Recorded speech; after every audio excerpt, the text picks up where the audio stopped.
A lot of people think that to study abroad, you need to wait at a certain time to begin the process. Let me let you know that you can begin now, you can begin tomorrow. In fact, the best time to have begun this was yesterday. Um, of course, universities have deadlines. And if you're focusing on US and Canada, there are about 4 major academic semesters. So the fall semester, which normally begins in August or September. So the spring semester begins in January or sometimes in February. And then there is a summer semester as well. So depending on the program or the university you want to apply to, the program may admit twice a year, which is maybe fall semester and then the spring semester. Sometimes 3 times a year, fall, summer, and then the spring semester. If you're lucky, most youths will have what we call rolling admission. That means that whenever you wake up from bed and you feel like today I want to work on my study abroad process, there is a school to apply to. So when should you start your study abroad process? My answer to you will be yesterday. And at least you should start now. Start putting together your documents. Remember, the country you want to study at or the country you want to travel to would actually determine how the process is going to be. So the visa application process for UK is not the same as for Canada or for US. Or the amount of application fee you pay for school A may be different from school B. You may have an opportunity for some universities to waive application fees for you, others will not. Based on where you're coming from, you may have an English proficiency waiver, you may be required GRE or not. So depending on the country you want to study at, just make that choice. And then that would determine what documents should you put together. How much is the process going to cost you? How long is the process going to take? My name is Deferred Effect, and this is the Study Abroad podcast with Deferred Effect. This is what we do. If this is your first time tuning in, we've been having these sessions for over 2 years now. So what we do is that we invite people who are studying at the universities you want to study at, who are currently pursuing the program you want to pursue, who are currently on scholarships, or were able to secure the visa to a destination where you aim to be at. So I invite them, they share their experience, their journey, and also show us how we can do it. Which universities are they? We'll be sharing them with you. So take a pen and a paper. This is an educational platform. If you have questions, we are happy to respond to them. What a better way, for somebody who has been through a process to show you how to do it. I keep on saying, if people who have been successful in doing something were willing and able to share with us how they did it, you and I will not struggle to get it done. So we are here to show you the way. And if you comment, if you subscribe, if you engage, automatically we have a draw every single week, and then you have a chance of joining. At the end of the session, we select one person, and then we help you or we guide you through the process. We are live on TikTok. We are live on YouTube, on the Fred Effect channel, as well as Festus Any YouTube channel. We are also live on Instagram, and then we are live on Facebook as well. This is the biggest study abroad content platform. Tell a friend to tell a friend that if you want to study abroad, then you have to join this family. Let me bring my guest on. Let's get started. And of course, we invested in some new microphones to improve on our sound and to improve on the quality of the videos we make. So let me hear in the comment section how this is sounding, because this is the first time I'm using this microphone. So, all right, bro, how you doing? I'm doing great, bro. How are you? I was enjoying the conversation behind the scenes even before we came on there. Yeah.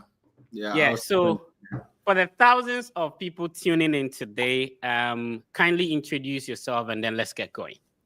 Okay, so my name is Festus Kobinenu, affectionately known as Kobe in Ghana, and I graduated from the University of Cape Coast in Ghana in the year 2021. Yeah. Oh, awesome. So, what did you study at the University of Cape Coast in Ghana? Okay, so at the University of Cape Coast, I studied towards my bachelor's in education, Bachelor of Education, where I majored in history and then I majored in religion. Awesome. Yeah. So, where are you studying now, and what are you studying? Okay, so I'm currently studying at the University of Massachusetts Amherst, which is the flagship campus of the UMass system, and I'm studying towards my master's in higher education. Yeah. Somebody said you're studying at Master Jesus. It's Massachusetts. That's how I pronounce it. If you don't take care, you bite your tongue. Shout out to some people in Ghana, maybe. Anyway, so Massachusetts. Yeah. That's a mouthful. So if you're just tuning in, Massachusetts is one of the states in the US, right? Among the 50 states. And I think in terms of education, there's no place like Massachusetts, right? Yeah, there's no place like New England. Basically, New England. Let me say it that way. So that Right. Vermont, Connecticut, and New York and Yeah. other states can also fit in. Yeah.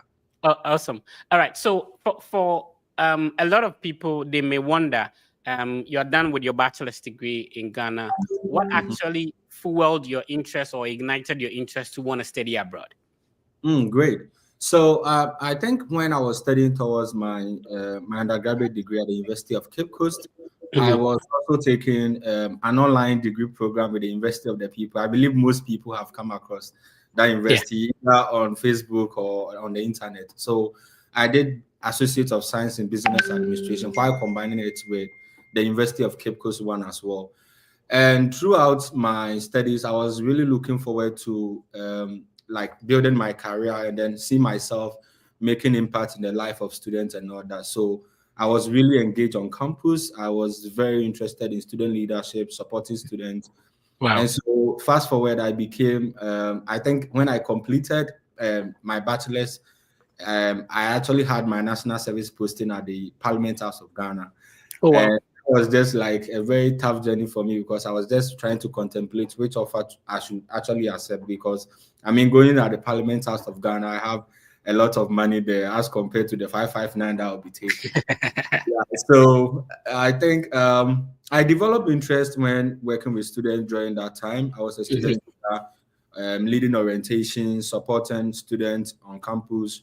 And I actually started teaching at UCC when I was in level 200. Oh, okay. Yeah, I was following my boss, Dr. Ibisu Shaibu Adam. I was supporting him in teaching, going to classes with him. So sometimes students come to me, they ask questions about their classes, how to navigate their ways out on campus and all that. And I felt those responses I was giving to them was really helpful. And some of them always come to me. So I started looking at, fine, why don't I become a teaching assistant? So I became a teaching assistant at the Department of Religion and Human Values, where I served my boss, Dr. Ibisu Shaibu Adam, and then Reverend Sister Dr. Alice Matodensia. Yeah. Awesome. So a lot of people have the misconception that if you are into education, then automatically you become a teacher. Talk to that, because I have now come to realize that this is one of the fields that people are underrated. And people have no idea the various branches. In education. Like if you are studying education, what are some of the prospects? Okay, great. So I always say there will always be teachers and higher education professionals, student affairs professionals, or administrators on every college, community college, university campus, or secondary schools. Why? Because human beings are needed to fill these places to support students' growth and development. And so studying education, I think one of the things I'm always grateful for is how the University of Cape Coast curriculum is designed. So you have the opportunity to do a minor and then also a major while taking some courses. So you have the opportunity to be taking classes in special education, educational psychology. You can take classes in curriculum, design and practice and all that. And so it gives you that kind of opportunity for you to broaden your horizon when you are trying to look forward to pursuing grad school. And so you can, go into educational psychology. You can go to special education where it also has a lot of branches in autism studies. Students with disabilities. Different high level of disabilities and all that. And so studying education actually gives you the platform to do a lot of things. I have seen people who have ventured into, banking sector. My sister actually studied at the University of Cape Coast. Okay. She actually did Bachelor of Education, History and Religion. And for the past, I think, 13 years, she has been working with Prudential Bank. So there are a lot of things you can do when you study education. The misconception around the world is that, studying education, probably you are reading like Ghanaian languages at UCC or maybe Legon or maybe Tech or any other, like institution in Ghana. What are you going to use your Ghanaian language for? But after that, there are a lot of things. I think recently we came across Ohio University, which actually Yeah. teaches African languages. So education gives you that kind of opportunity to explore a lot of programs. Yeah. So did you target only US institutions, or did you apply to other countries as well? Great. So I started this journey when I was in level 200. I Yeah. was really interested in studying abroad because I knew the benefit that comes with it. And Right. in my life on campus, I've worked with professors, and I've also had mentors who also studied abroad, maybe in UK, Canada, USA. And I saw the impact of study abroad on their lives. So I was initially I was exploring Canada and UK. I had Right. a couple of admissions in I think 2 admissions in Canada, and I Okay. had a lot in UK, but I mean with not that strong funding. So I think when I completed school, the focus was now more on USA because I've had like most of my mentors that I connected with on LinkedIn were Right. very helpful to explain why I should choose probably study in the USA over other countries. So I was now settled on studying in the United States. So yeah, Right. that's okay. Awesome. So is it that your current university is the only university you applied to, or you had a list? So I always say beginning this study abroad journey starts with like preparation. So I made a list for myself in Excel format. I had Right. a list for Ivy League schools where I included Harvard, Yale, Brown, and yeah, some top Ivy League schools as well. Mhm. And I had a list for specific programs. So since I'm coming from education background where I did history, religion, and Right. I actually had my first master's degree in UCC as well in Oh, okay. religion. So I was looking at Pause there. So this is your second master's. I'm studying towards my second master's here. Oh, wow. Yeah. Wow.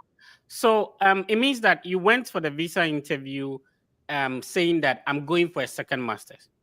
Yeah, so that was the first attempt. My visa was denied. I think my visa got denied at the first attempt. So Oh, then you have a lot to share with us. If you're just tuning in, I'm speaking with Sir Festus. You said the name is Sir. Sir Kobe, I mean, anyone call me Sir Kobe. Okay. Yeah. Awesome. It's going to be an interesting conversation. Share to a brother or sister to join in so that they benefit from the ideas and information we are sharing here.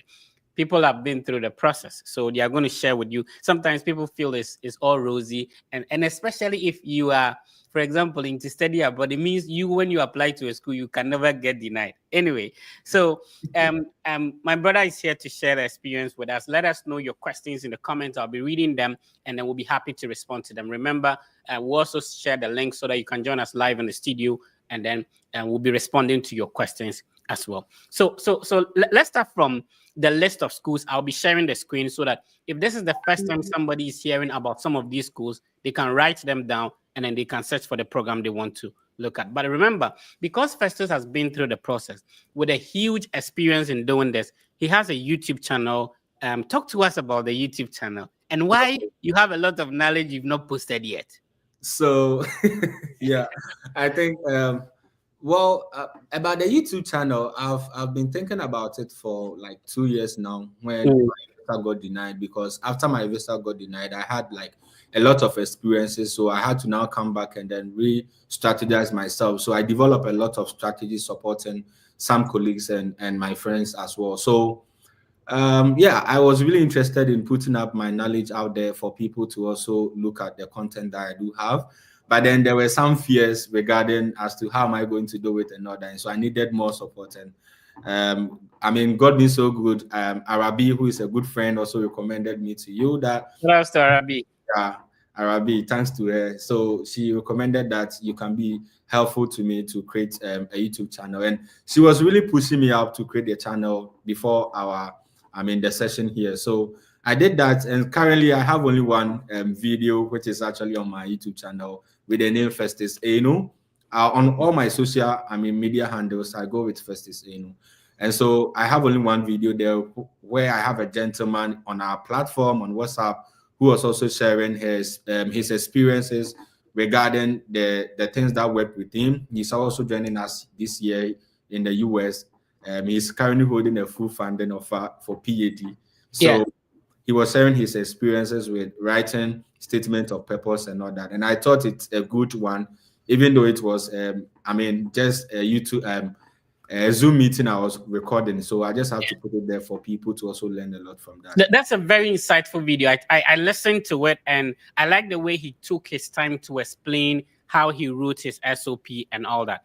Great. Guys, you check out that video. Now, there is no better way for somebody who has gone through the study abroad process, seen what a denial of a visa even look like, seen what a denial of admissions and stuff like that look like, and it's now creating content. Remember, he's into education, so he knows how the education system works in Ghana and works here too. So please subscribe to the channel and go to YouTube and type Festus Eno. Talk to us about your other content platform, because I know you go on live sessions to respond to questions. People need such help, But talk to us about it.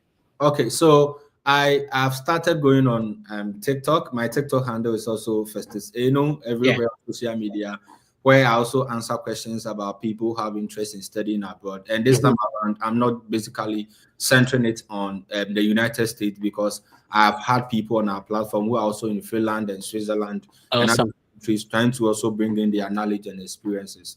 So on TikTok, we also hold that sessions, but going forward into the upcoming May, the month of May, will be doing a lot of stuff in there. And we'll also be streaming live on our social media handles as well. Awesome. To also join. But then on our WhatsApp platform, we have WhatsApp platforms where we do share the Zoom link for people to also join, and we do our best to also share it on the social media handles as well.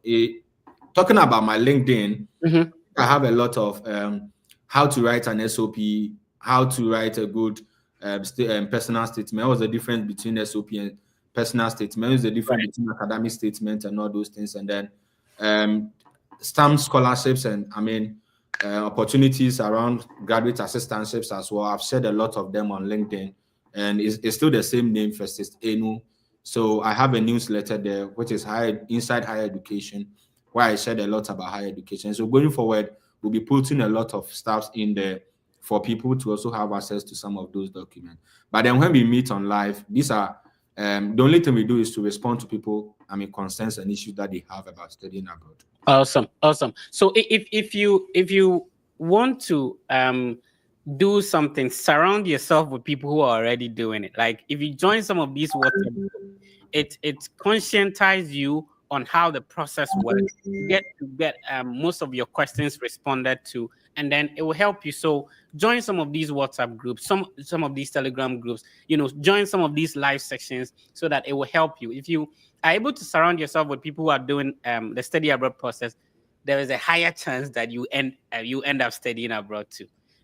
Anyway, so we need to get this YouTube channel to 1,000 subscribers before we leave. So please quickly go to YouTube, wherever you're watching us. Go to YouTube, search Festus Eno. So FESTUS, then AINOO, then subscribe. So we started with 700. We are currently on 721 now. That's awesome. You're doing great. Please go to YouTube, subscribe to it, and then there'll be a lot of insightful content that will be coming your way as well. All right, bro, let's continue. Let's start with the list of schools. We will share people so take your pen and a paper. We are going to mention the names of the schools. There are thousands of schools in the US. Don't limit yourself to one or two of them. Listen to some of these podcasts so that you can get the names of some of these schools. So what was the first school you applied to? Fred. I always when I mention the first school I applied to, I'm always cheering, but that was Harvard University. Okay, that's awesome. Yeah, of course. Yeah, yeah. Why would people sort of think that they wouldn't get admitted, so they wouldn't even try? Well, I think when I was teaching at UCC in the classroom, I always tell my students that academics is not basically about GPA. When we have to evaluate student success. So in my program that I'm reading, I define student success as a holistic development and growth of a student, including their GPAs and extracurricular activities as well. And so when I was looking at the schools to apply, my GPA, even though my GPA for my bachelor's was very low, like I had a 3.02 for my bachelor's, I was still targeting Harvard, Yale, and Brown and the Ivy Leagues because I knew I come with a lot of experiences and I've done a lot of extracurricular stuffs and I have all those things that grad students do. Qualify for them to get admissions and funding to such institutions. So I was also targeting those schools. Yeah. Awesome. What was the second school? So the second school, just as I mentioned, I've mentioned the Ivy Leagues already. So I also applied to Brown. I started Princeton, but then they were requesting for like a writing sample and some like journal for the PhD I was applying for. So I just have to let it go. But then the other schools I applied for were actually streamlined for the programs I'm looking at. So I applied to, 4 theological institutions as well. Theological seminary. I applied to Princeton one. So when you say theological programs, what do you mean by theological programs for somebody listening? Yeah, so I think there are some programs in the state, like some schools that do have programs related to theology and ecology. And my research for my master's thesis at UCC was basically centered towards theology and ecology. And so I was looking to, furthering that here in the state. And so I was looking at the Union Theological Seminaries and then... Okay.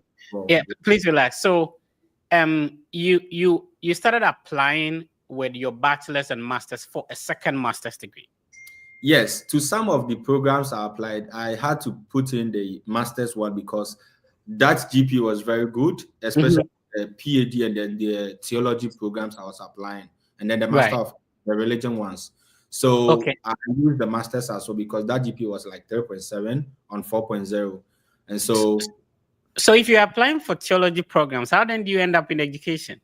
Great. That's the question that people do ask me. So like I always say, education exposed me to a lot of, field of study, right? And looking at my background, I could also go into maybe having a PhD or another master's in theology or any other program. So at the point I realized I was really engaged on campus, especially during my master's program at UCC. And I started contacting people in the state, asking them about, higher education and student affairs, because whenever I'm applying to schools, I look at the full-time position that people are holding, and I came across a lot of offices within the higher education institutions here. So I was just questioning myself, which program can I get admission into that will really help me to reach that kind of goal? Because I developed an interest there when I was also exploring. So I had a lot of mentors on LinkedIn and Facebook, and they really helped me because they were teaching me the field of higher education and who qualifies to be in that field and all that. So that's why I was able to now come to the conclusion that, let me just forget about the PhD in maybe theology and religion and basically focus on my master's in higher education. And so that's why I have to now come and pursue a second master's degree. Yeah. Oh, I see. So when it comes to, graduating from your master's, so you mentioned that you started the whole study abroad process whilst you were in level 200 in the first degree, which is the bachelor's degree. Yeah. So how long would you say that when you started to put in the applications, how long did it take from, admission, going for the first interview until finally getting here? What was the number of months or years that it took you? I think when I started, the preparation wasn't really there.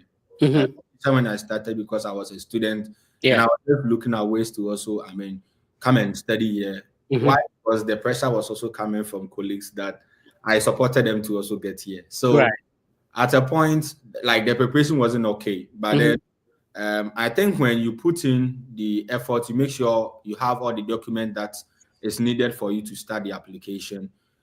Most of them open from the August, that's the fall session. And so you're able to apply to some of the schools, and most of the institutions that I did apply, the deadlines were around November, December. And some of them do release admissions even before the following year, which is the spring semester. And I think some institutions as well, when I sent in my application, just 3 days, they gave me the offer with scholarship as well. So it all depends on the institution you're applying to. And basically the program itself, because some of them have what we call rolling admissions. When you put in the application and they review and they think, oh, you're a good candidate or you're a good fit for their program, they go ahead and give you the offer with any kind of scholarships or funding they have for you. Okay, so I wanted to understand, which year did you put in your first application to a university? Great. So the year I put in the applications were 2023. 2023. Yeah. And then you finally got here which year? So I got here 2024 August. Oh, okay. So it means like practically a year, including the visa denial part? Yeah, including the visa denial. My visa was denied on the 13th of July 2023. Wow. So which university were you coming for, and did you change the university in your second interview? Yeah, so my first interview, I was going with University of San Francisco. Okay, let me quickly show that. Where is it located, and what program did you apply to? University of San Francisco is located in California, San Francisco, and the program was Master of Higher Education, Master of Arts in Higher Education. All right. Talk to us. Why do you think, which embassy was this? Why do you think you got refused? Yeah, so I went to the Accra embassy. Basically, I was looking into going to a different country, but I thought it wise. It's being my home, embassy, I have more chances as compared to going to a different state, a different country. By then, the embassy was, the Accra one. And what really led to my denial was, I would say most of the mistakes actually came from me. Why? Because I didn't really make preparation. And this is difficult for people to do, and I really appreciate you doing that. Mostly when we do something and it doesn't go well, we blame it on other people. So for you to accept that I went for the interview and I think I did not, do well, that's some brevity over there. Please go ahead. Yeah. So I think when I had the offer, that was the only offer that gave me strong funding. Like my deficit was around like 11,000 or so. 11. Okay. Yeah. So I was basically like trying to force myself, and I think I was rushing. I was really in haste because when I came back from the second interview, I realized there were lots of mistakes in my DS 160. Oh, okay. Filling, like the application. I made a lot of mistakes in there. And I think when I went there, the visa officer asked me 3 questions.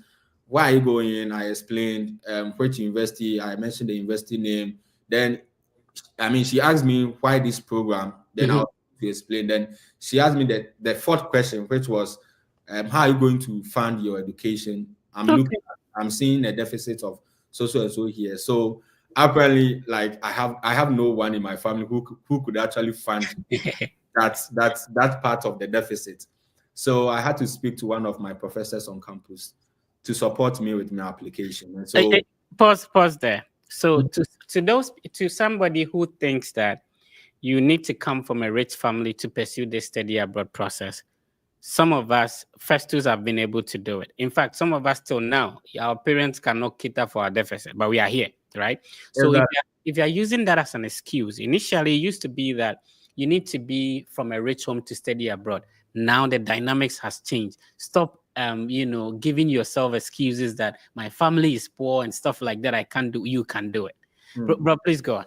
Yeah. So, my one of my professors gave me his bank statement, and he has really been helpful throughout my educational career. Shout outs to him, though. Yeah. Hardly would people do that. Yeah, I don't really want to mention his name because he's that type now. So I think 3 days to the interview.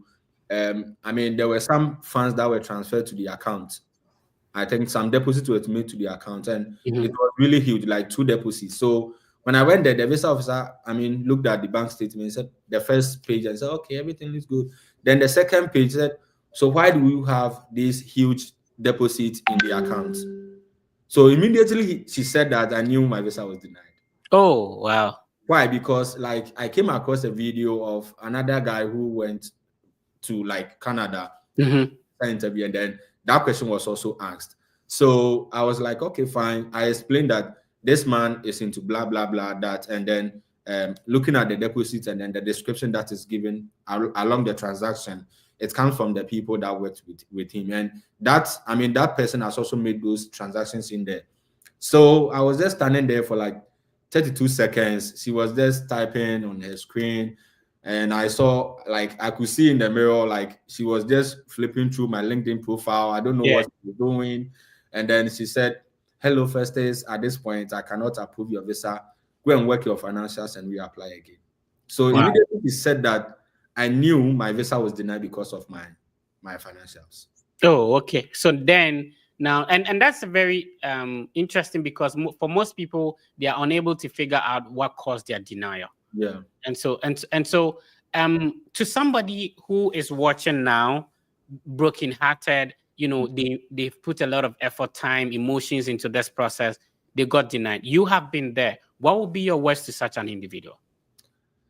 I think, if I always tell my people in a funny way on our platform, if you want to give up, give up. But then, as long as I've seen people who have studied abroad and the impact they are making in our home countries, and especially in Africa as a continent, I wouldn't advise anyone to give up. I think that's if your visa is being denied, that's an opportunity for you to re-strategize yourself. Yeah. Look at the loopholes that went into that period throughout the application process, and then try to face those gaps and then be able to reapply again. I think in my case, I wanted to give up. Like, I wanted to give up. But then my mom keeps telling me that she has been dreaming about me studying in the US. So, shout out to mom, by the way. Yeah, shout out to my mom, Efua. I love it so much. What do you think? There's nobody who can love us like than our mom, right? No. I mean, that's true. So she called me 2 weeks after the denial. I went back to campus to teach my student. And then she said that I should start applying again. So wow. To now, I think first week of August, I started applying again when I was denied. So, it wasn't as if you had an admission to the school you currently you currently are. It was after your visa denial, that is when you started applying to these new schools. Yeah, these new schools, exactly. Wow. Because the other schools were just like 4, and I don't want to mention the schools, but right. Yeah. And so when I started the whole process, now I sat down for like 2 weeks to read a lot of literature. In the higher education, I read 15 articles. Wow. And while doing the reading, I was picking from the schools that I was really looking into, because now I've listed the schools. I listed 21 schools for the field of higher education.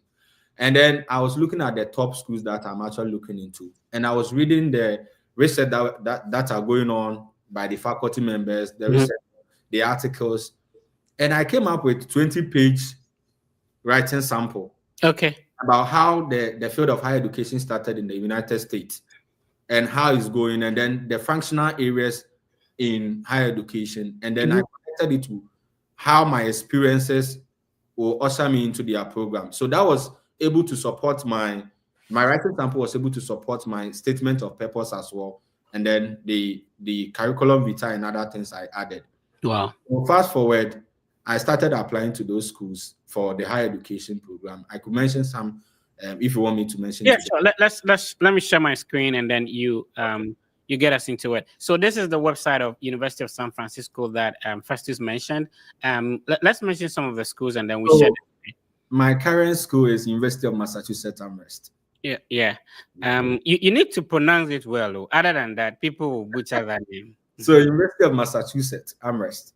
Okay. So you are into education. So talk to us about it. So normally the name of the school is there, but they have different campuses and what we call maybe the state educational system. Okay. So University of Massachusetts is in the University of Massachusetts school system.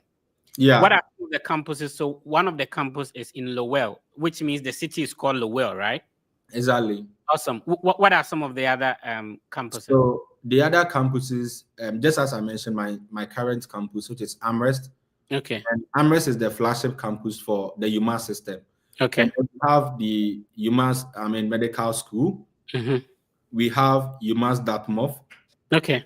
And then we have one campus at is it Worcester, close to Worcester as well. Yeah. Okay. So when someone wants to search about the system schools in the US, you just have to search around like in a broader term, University of Massachusetts system.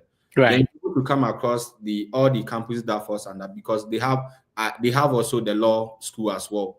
Oh, So okay.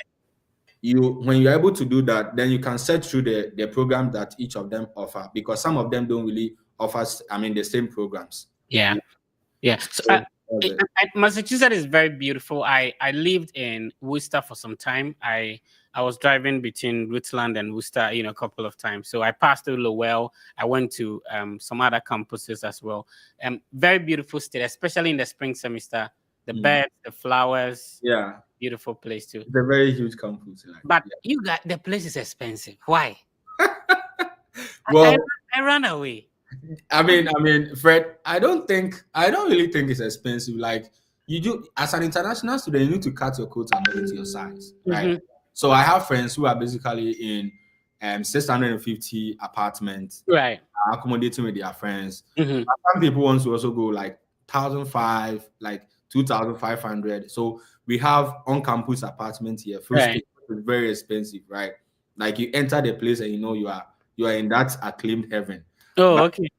But then, as an international student who is really struggling with probably finances, or you are on a graduate assistantship, when you do your finances very well, financial literacy is very, very important. And that's something that, as an international student, you need to really learn. So you cut your coat according to your size. You look at the other things that you need for the month, and then you calculate according to your stipends how you can accommodate yourself. Don't forget, you have to also send something. So that's very important.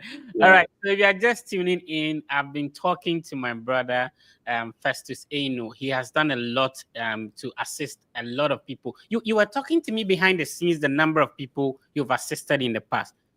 Talk to us about it. Like, normally when people are able to, people are waiting to be able to maybe study abroad before they help people, but you started helping people even before your process went through. And then you've had opportunity to go through the process. You're in the education system, and then you are still helping a lot of people. Talk to us about that, and how do people get you to help them? Yeah, so I think, just as I said, when my visa was denied, I started with my colleagues, especially my office mates. I was really pushing them. Some are also in higher education, others are reading TESOL and all that. And when they got here, they were giving me the encouragement to also. When you use your terms, we don't understand. TESOL is teaching English. Teaching English to second language speakers. All right, go ahead, please. And the higher education and student affairs programs as well. So I think from the time that my visa got denied, I assisted 23 people. Wow. To go through the process successfully, and then they secured. Why were you not jealous of them? Because you have gotten your visa denied. How do people get visa? You see, these are the kind of people we need in the society, right? That some people think that because I was not able to do it, you cannot do it. You understand? So for you to have the heart, and when we shine light on people, there's no way that we will be in darkness. Yeah. So talk to us about, like, why were you helping people when yours is not successful? Well, I think I'll always say everything boils down to my parents, because they gave me that kind of like upbringing that regardless of where you see yourself. Today we are giving all the shout outs to mom. Shout outs to you, mom. And that too. My dad, Elder Nicholas, very helpful. So they gave me that training to always push to support people. And in the community I lived in, I grew up in a village. So I was really supporting people, and I was teaching, students, even my classmates. And so from that, young age, I realized sometimes I can teach someone, we go for a test, and will actually like pass me in terms of. Yeah, it happens. So it's something that was built in me by my parents through that kind of socialization I went through. And so even on campus, I witnessed that. But then for me, I always see that if I'm able to help my friends to go, maybe one day I also need help from them.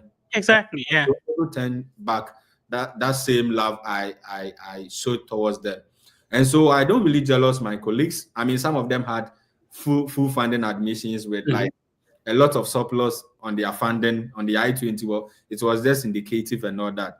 But then I relaxed because I knew my time was also coming. One thing I've lived to understand in life is that someone who gives never lacks. Yeah, that's true. So I was able to develop that kind of mindset to support those 23 people. And when they got here, I was now starting to prepare my applications as Yeah. well to meet the fall 2024 semester.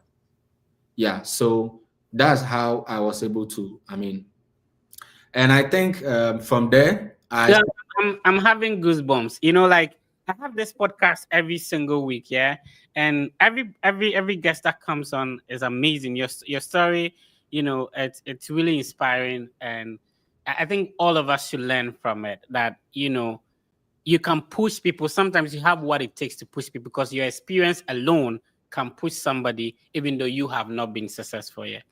Awesome, awesome. So let's talk about when you get here and what you're doing and stuff like that. Yeah. So I think currently, even though I'm here, I've with the help of my team members, if I say I'm going to mention the names, like there are a lot. Yeah. I don't want If to you leave somebody out, trouble. trouble. That is it. So we have a platform called EduPrime, Right.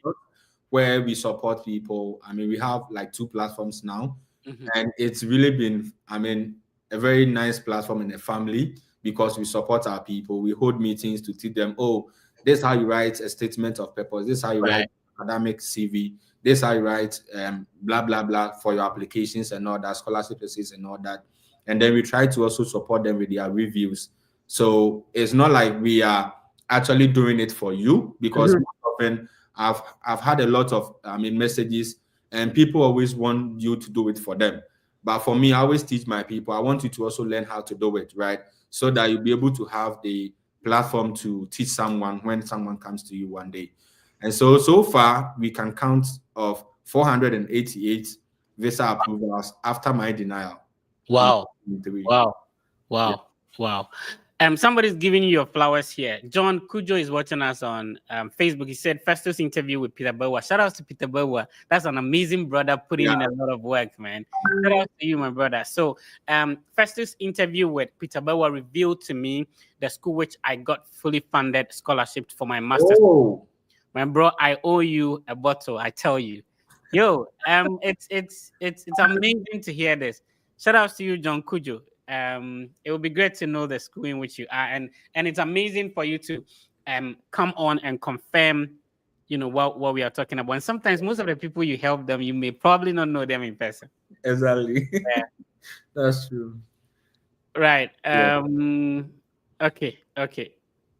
All right. I think the same person posted this. All right. So if you have questions, you can post them in the comment section. We'll be responding to them as well. Let's talk about any test scores, and then we come to how much you spent on the process. Did you have to sit for IELTS, TOEFL, GRE, GMAT, any of those exams?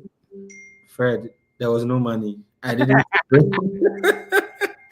I didn't sit for any of them. But I always say, I tell students, current students in Ghana, on my social media handles, that in as much as we are fighting towards a perfect GPA, and then there's nothing like a perfect GPA. Yeah, you get it. Yeah.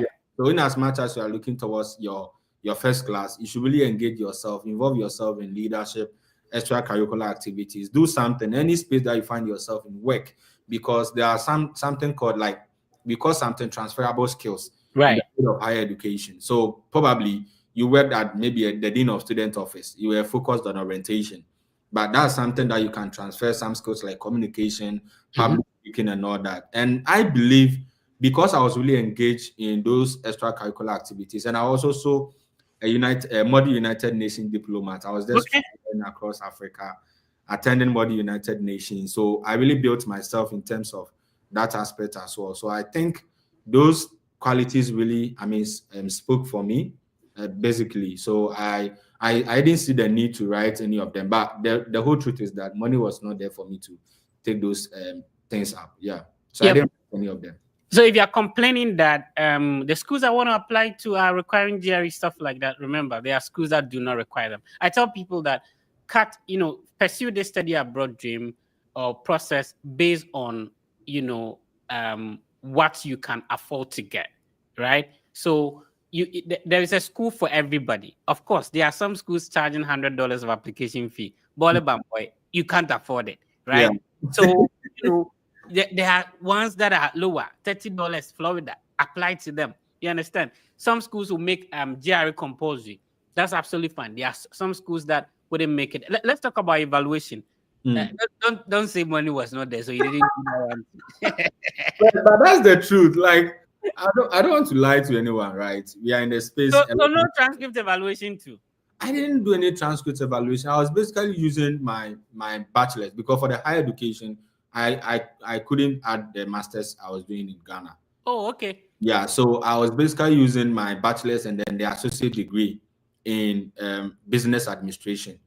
Well, when you say associate degree in business administration, it means you had a diploma before your bachelor's in UCC? No, so apparently when I was in UCC, I started taking an online program in business administration. Oh, okay. Yeah. Which is the University of the People? Yeah, University of the People. Oh, okay. So now this is a very great tip.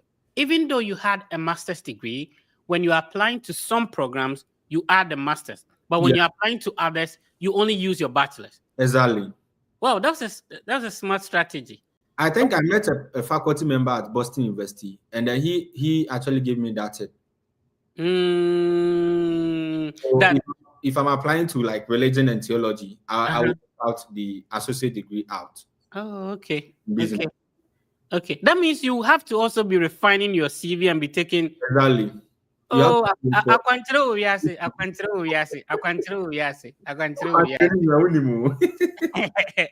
oh, okay. Yeah. So if you are listening to us, so some people, they use like, they use like whatever they have to apply to whatever they are applying to.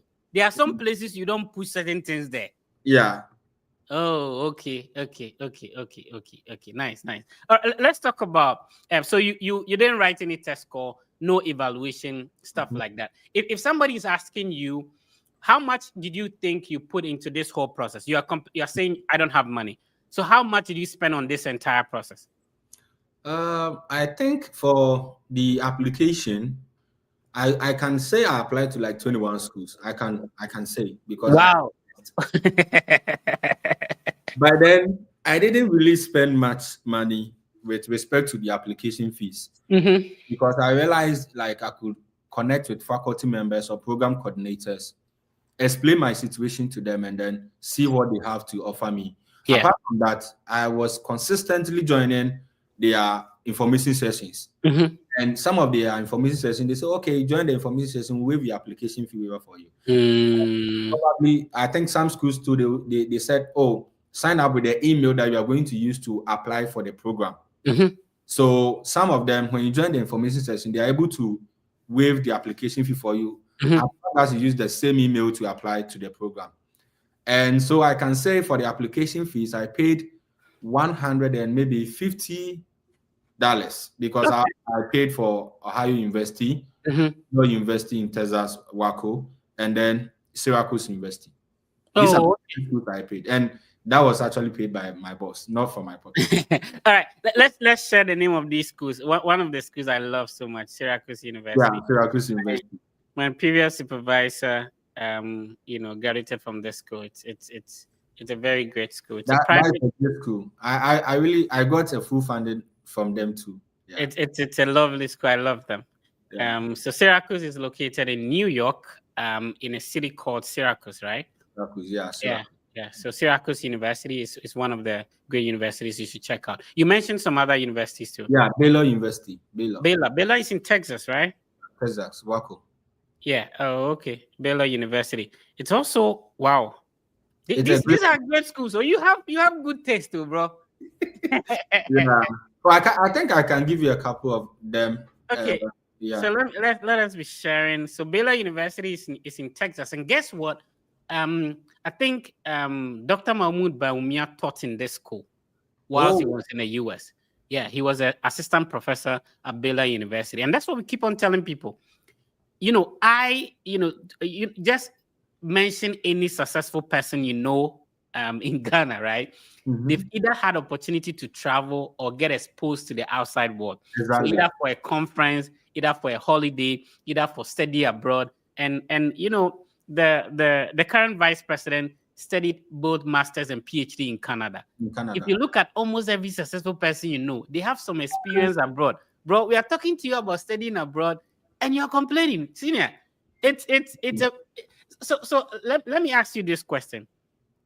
having the opportunity to study here and comparing it to of course it's difficult to compare.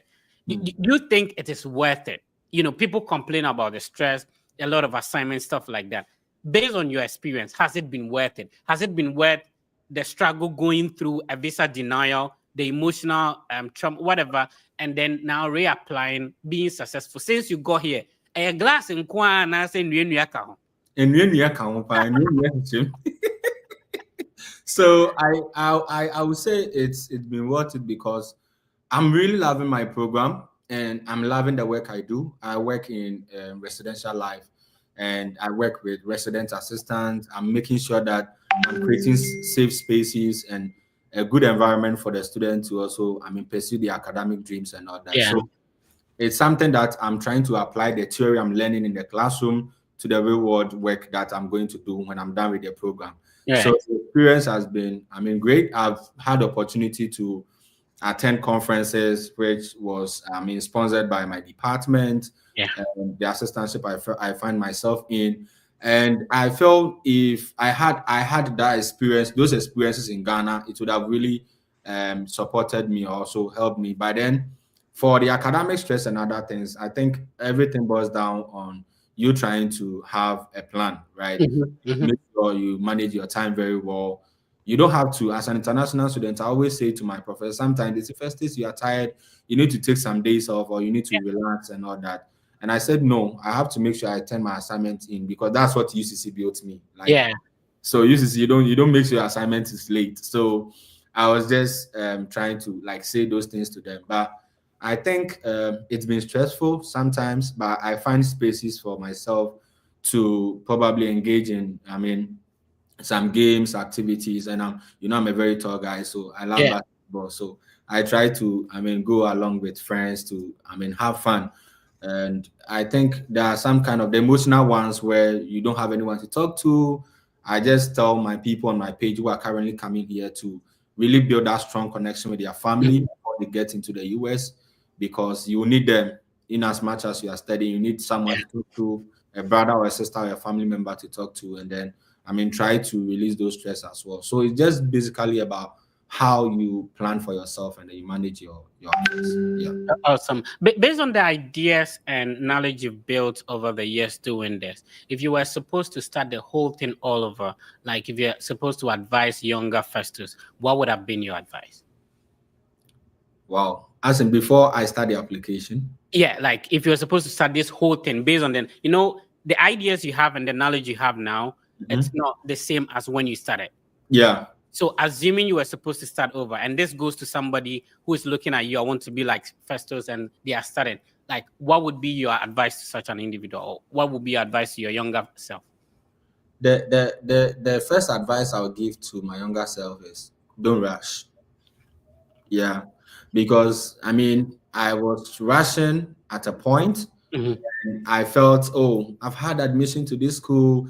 The little money they've given me is good. So I'm just trying to, force myself to go for the visa, and that got my first application denied because of those things. And I would say take time to prepare. Don't rush. Take time to prepare. Make sure every document you are going to submit is something that is of worthy to your application packet that you are putting in. And have someone to really review those things for you before you even submit them. I would say that read a lot about the program you are applying to. Connect with people in the field that you are trying to apply, and make sure you have someone, a team. I always tell the people on my page that you can be creating like small teams among the page. Yes. If someone is applying to masters in economics or PhD in economics, you guys can come together and you try to support each other, right? Yeah. So that is it's not a competition. No. I don't see this thing as competition. You and especially in UCC. Shout out to the teaching assistants in UCC. Some people, first class, whatever, brilliant people. They are all in the same maybe TA office or whatever. They are working, in the same department of economics. They feel like if I apply to a school or there's an application fee waiver to a school and I share it with my brother, it's a competition. Not at all. The sky is huge. All of us can fly. You don't have to. And it will marvel you if you get to speak to a colleague, the ideas and information they can share with you. Mm. You may be brilliant, you may be the overall best in the department or the school, but bro, when it comes to this study abroad, it doesn't work like that.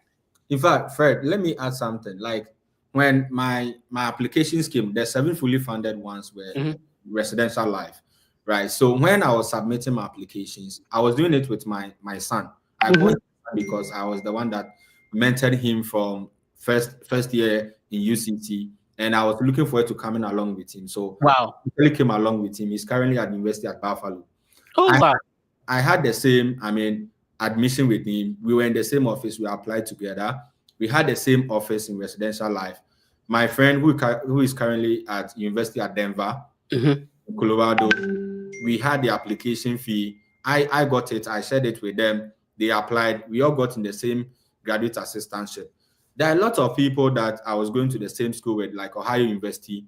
When I found Ohio College Personnel Program, I shared it to the people on my page that, oh, this is a good program. And I saw the list of the admitted applicants when we were trying to interview for the graduate assistantship, and I could see my friends in there.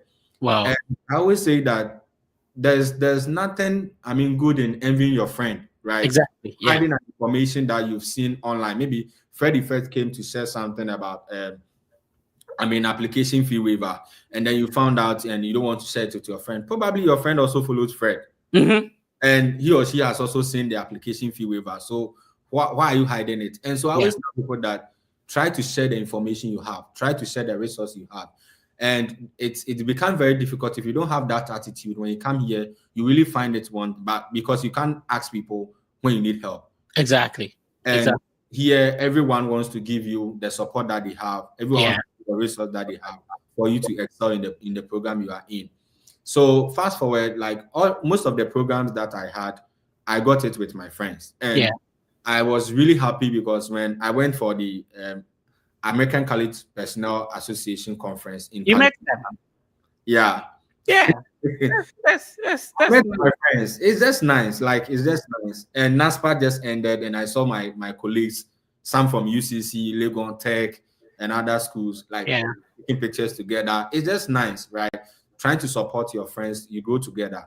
I always say that this thing that it's just funny, but I always say that just imagine myself maybe during my wedding day, and I'm trying to invite my colleagues to my wedding. Then these personalities coming to my wedding. Exactly. They will probably be working in higher positions. They basically be out there as ministers or Department of Education, working very hard for other countries and all that. Then it's just nice seeing these people at such occasions. Obviously.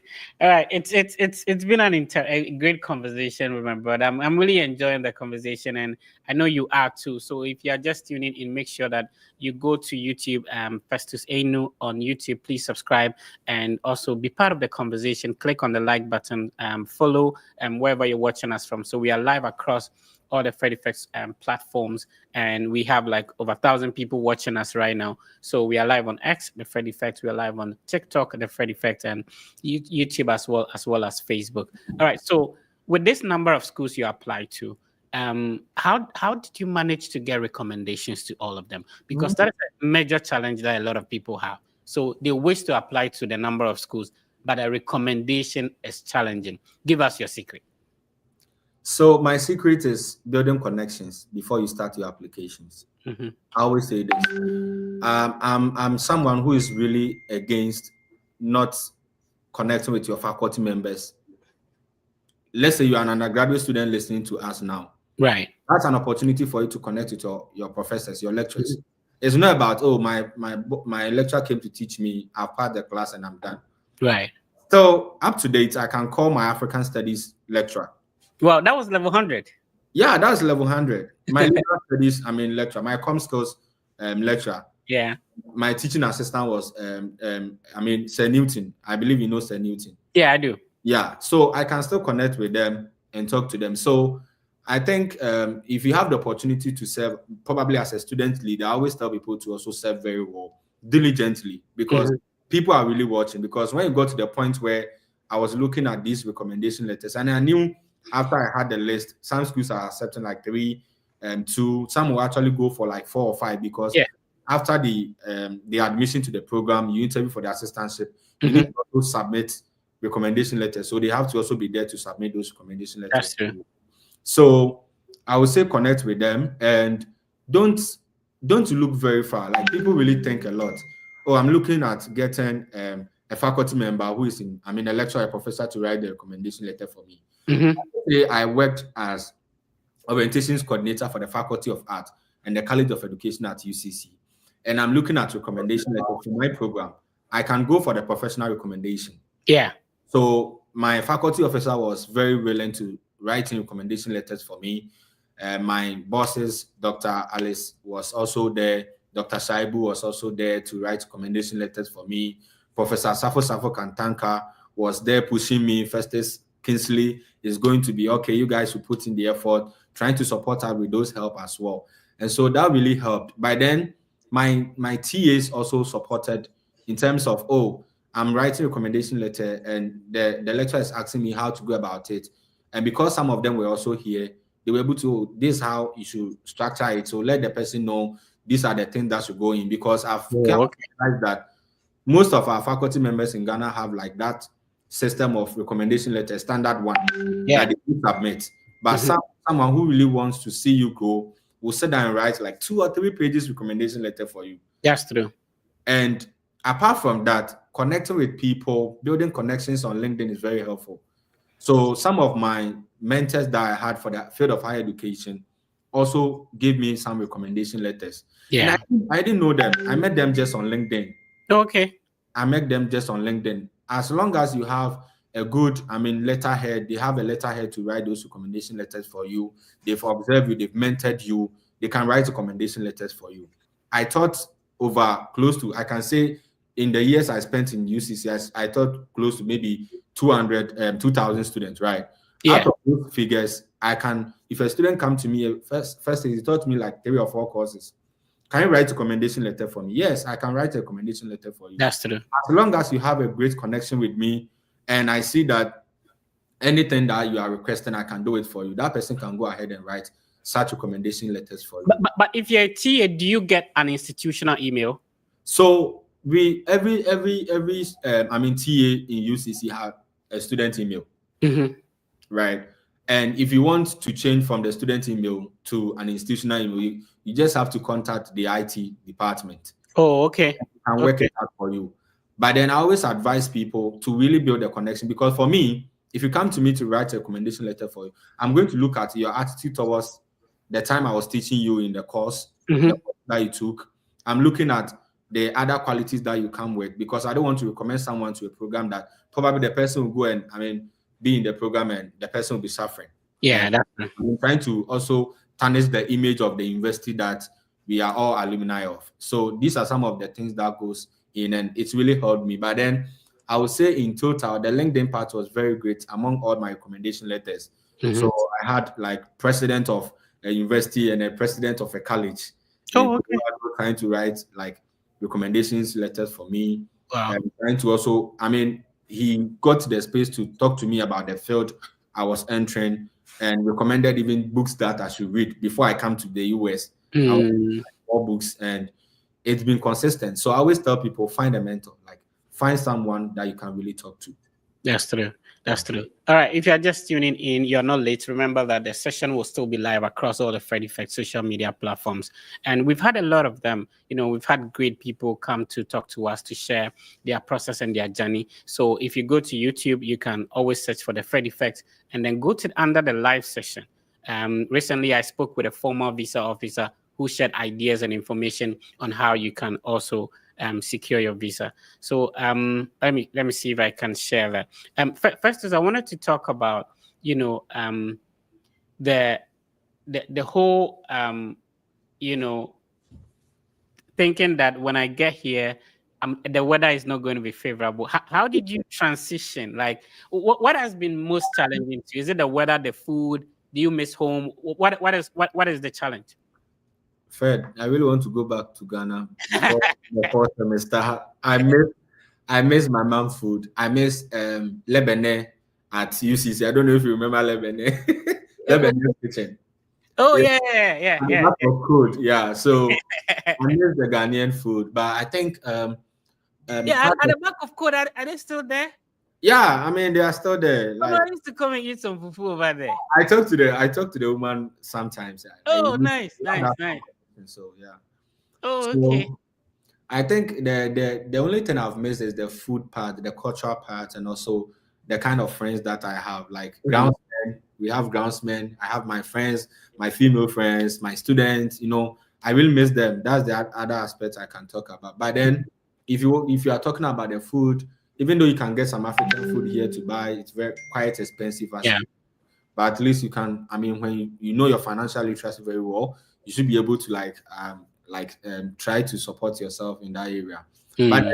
there are some cultural shocks, like there are some Okay. cultural shocks that come to it. Studying in the US, I mean, you can meet people who never like you. You Mhm. you can, I mean, be in the bus. You can miss the buses, the schedules, and all that. And sometimes like going to town, I'm going to maybe Northampton and I need a bus, and you have to now go and stand somewhere. So the first few weeks, like 2 weeks, 3 weeks, I was really trying to support myself, navigating the system, about the bus system as well and all that. But then the weather also is something depending on where you are, because Yeah. currently Massachusetts is very bright because I mean it's sunny here, so Yeah. it's okay for me. But you go to New York, where my boy Kingsley is, like, he's basically struggling because Buffalo, like, is Yeah. close to Canada, so Very he's cool. I mean trying to find it difficult. But I would say just prepare yourself. Actually, the Ghanaian coat I bought weren't effective when I came.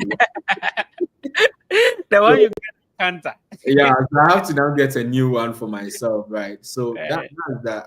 I think just prepare yourself, and I mean the mindset is very, very important. Mentally, prepare mentally before you start this whole journey. It's not really easy doing it, but it's fulfilling. People have different scholarships, grants, and research assistantship that they are on. Talk to us about your scholarship. When you say you're on a full scholarship, what does it cover? Mm.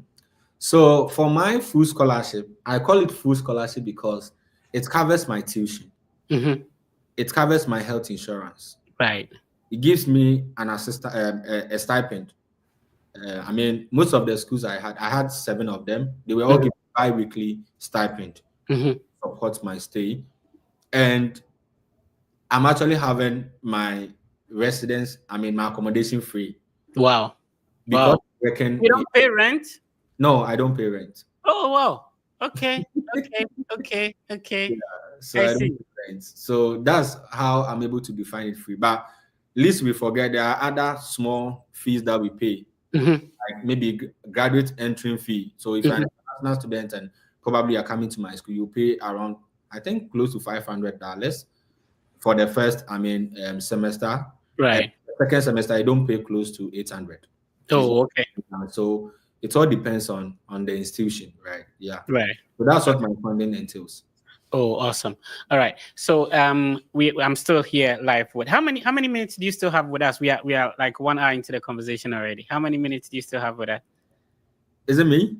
Yeah, like how many minutes can you Oh, still I'm still here to share the experiences with people, and Okay. I think one thing I didn't mention is that if you have the opportunity to apply, just Mhm. prepare yourself and do it. Don't listen to what people are saying. At a point, some friends were telling me, "Oh, why are you interested in applying to Ivy League schools?" Right? But Right. if I stand here, I say I had admission to Brown and Yale University with a GPA of 3.0. Someone may not believe it, Oh right? wow. But then it's about the effort you put in Mhm. and the consistency that you show, the determination that you do show. And so I'll just tell the person who's listening to go ahead, put in the best application that they can, and then also try to, I mean, listen to people who have the experiences. But some Mhm. people are very, very stubborn. Like, I mean, some people turn in SOPs for you to review, and you see a lot of mistakes, and then you say, "Oh, try and change this." Oh, I mean, it's nothing. I have a good GPA. I'm a first class student, and so Yeah. they Yeah. do that, and then they get denials from even their admissions and all that. And I'll tell anyone who has a good GPA that GPA is not enough in this process. Right. The best advice I'll give that person listening to me. People think if you have a good CGP or GPA, that's all for study abroad. Every program looks for some qualities in the applicant. If you don't hold those qualities within you, they are not going to pick you. I see. So this lady is asking a question that most people who are starting this process, I know some people are in the middle of it and stuff like that. If somebody joins such a conversation and this is their question, they have everything. Where do they start from? Okay. Religiously, I'm a religious being, so let me add that aspect. So religiously, I'll tell that Alpha to pray about it, and then after praying about it, try to start searching for schools. Right. I use 3 platforms in searching for schools: niche.com, US News and World Report. And then in my field of study, we have like associations, right? So sometimes, let's say you are trying to apply for, most associations, let's say you are trying to apply for MBA. We have the Association for Black Students in the US. You try to look at those ones. If you can show them the screen, they will have access to that one as well. And then they will see that there are programs that are affiliated with such associations. From there, you can be able to determine the schools that are really doing well, supporting, Black population and all that. And then you can try applying to some of those schools. So Black student MBA in MBA also. Right. Yeah, you can set that for them and they'll see. So you can use those associations to also apply. If you're applying for, let's say, social work has a lot of associations in the United States, and you may want to look at these websites to look at the schools that they have such programs, and some actually have scholarships that are really dedicated to some of these programs, and it will be very helpful. List the school that you are going to apply. Try to get the other documents you are saying you have prepared, proofread before you put in the application, and always seek for help. Yeah. Awesome. And always seek for help. People have done it. You don't have to struggle through it. So it's okay to start and then you're confused. That is where every clarity starts from. So whenever you start reading a book, it is uncomfortable because you're trying to gain new knowledge. But as you do it, it becomes okay. When you're starting to go to the gym, it's not easy. You feel the pain. But as you go into it, you build the muscles, you'll be fine. All right. So Alpha, that's your question being answered. Remember, you can join us live, and then if you have questions, you talk to Festus. So I shared the link to join us, the StreamYard link, across all the social media platforms. So you can click on it. It directly leads you into the studio. Please make sure your video is on, have a clear background, and also a clear sound so that we can get you in. Somebody has a question. Does admission to a community college without a scholarship trigger automatic visa denial? That's a question we cannot answer here. I always tell people that we support them, that as even though we have the experiences trying to support you, you cannot determine whether your visa will be approved or denied. That's true. We've seen cases where PhD in chemistry, PhD in physics, fully funded, denied. That goes beyond us. But then I always tell people that there are over thousands of schools in the US. And so when you are trying to apply to some of these schools, look at a school that really supports you. Yeah, exactly. In higher education, we call something retention. Retention and graduation rate. There are some schools that they just admit students. Bro, I love it. Like, you see what I was talking about? There's a difference between somebody doing biochemistry and doing study abroad, yeah? And studying, college student personnel, higher, and because look at the terminologies you are using. Go on. Yeah, so in the field of higher education, that retention and graduation rate is very, very important. As to if I admit the number of students, like let's say 4,000, how many of these students are able to graduate on time? What are some of the factors that is affecting their graduation rate and all that? So sometimes I have a friend here in Massachusetts, who had 22 years experience as a former visa officer.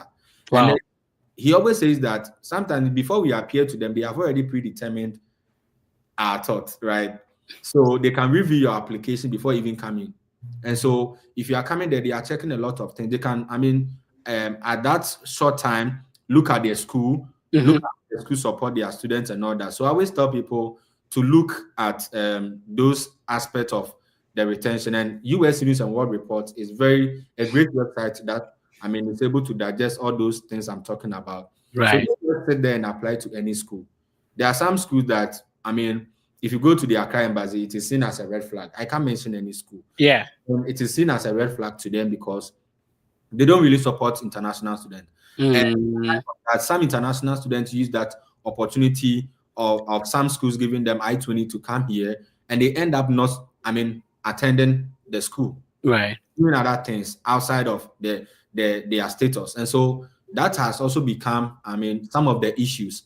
And it goes in when they are trying to, I mean, approve visas or not that. So I cannot say whether a community, because we've had someone who came for a community college in Nelson whose visa was approved. Yeah, sure.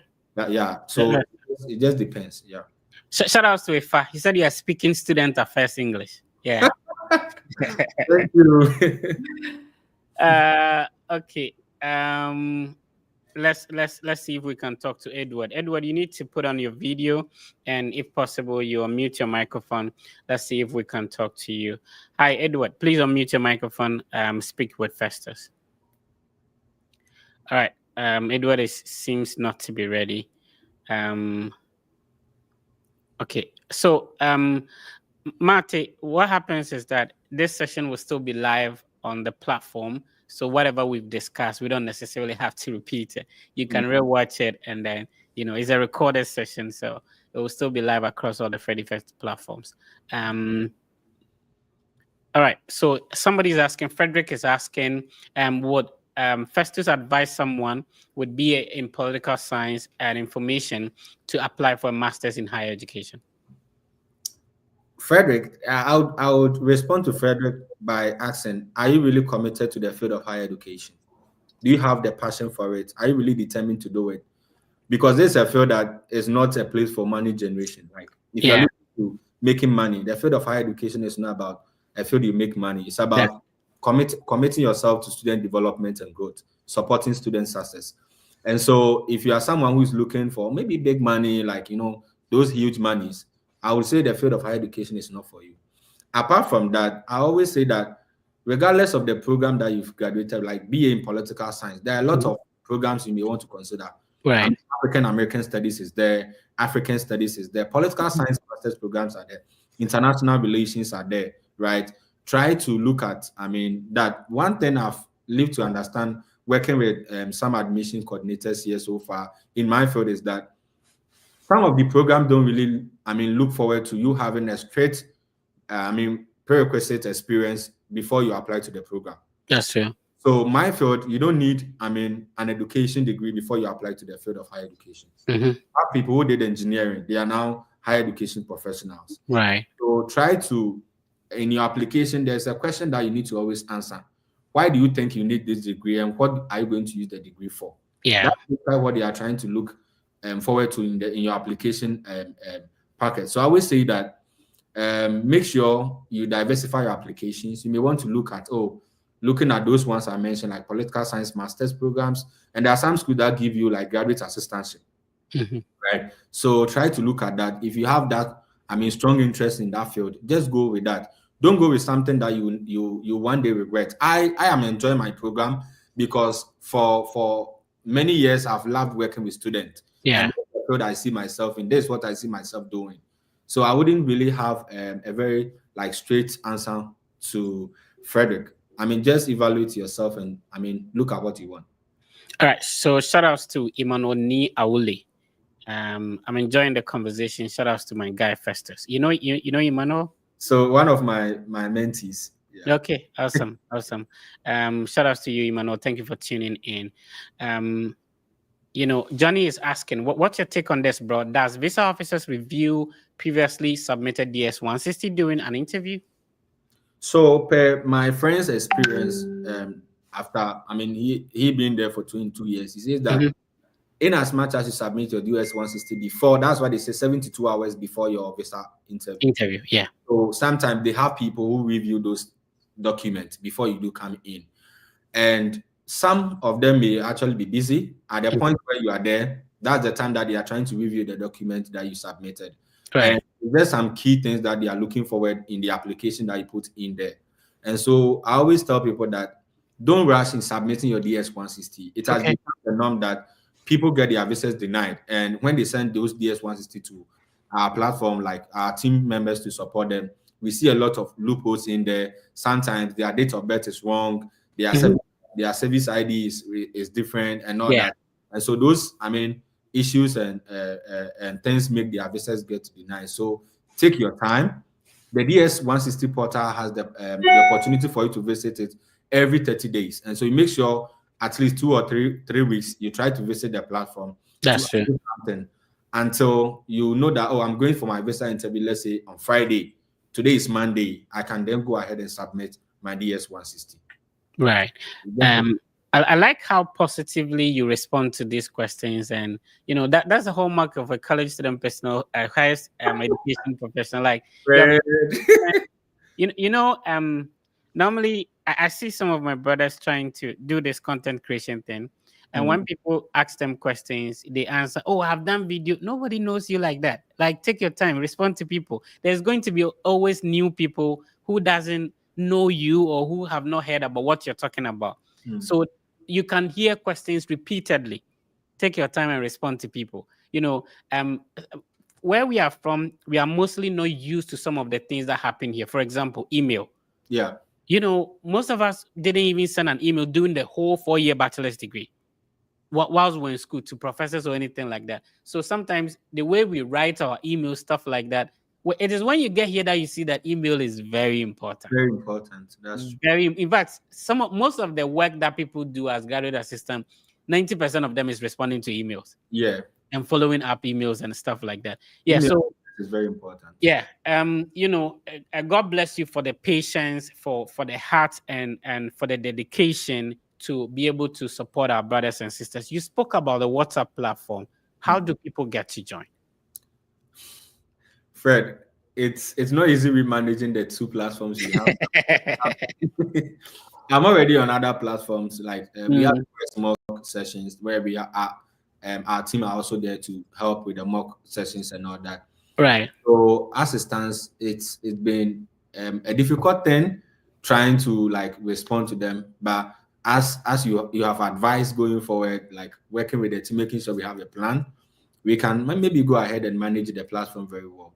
So if anyone wants to, join, I think when you go on Linktree first is Enu, you search my name, Okay. Linktree first is Enu, you'll be able to see. I'll be adding the link there for people to just click on it and probably join the Telegram page or the WhatsApp page. All right. Awesome. So that they will be able to learn from other people who are doing it and be able to ask questions, get their questions answered. I'm trying to see if I will be able to show the link tree so that people can see. So when you go to Linktree, and this is beautiful. How did you design this? It's nice. I Oh think wow. taught me how to do that. Yeah. Oh, okay. Okay. So So, if yeah. you're wondering what I did, I just went to Google and typed Linktree Festus Eno. I just did that and it popped up. So the first one over here is what you see. So when you click on it, then so this is where he said he's going to put the link. So I think there's a Telegram page already Yeah, here. we are going to update that. Okay, so there's GMAT materials, GRE materials. Oh, nice, nice, nice, nice.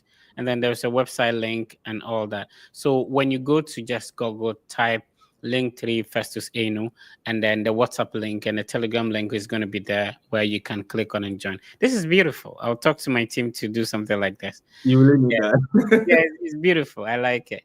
Anyway, so yeah, some people would want to talk to you. I don't know how many minutes you have for us, but I'll let them in, and then they talk to you directly. Um, Richard, I don't have a nice voice. I hate hearing my voice. Okay, Richard is making me listen to my voice. Anyway, Richard, you have to put off the device, and then you can talk to us directly. I like your hair, Miss Judith. How you doing? I'm fine by His grace and yourself, please. Yeah, I'm okay. Talk to me, Mr. Festus. All right. So I got my documents yesterday, and the recommendation letters, the academic proficiency,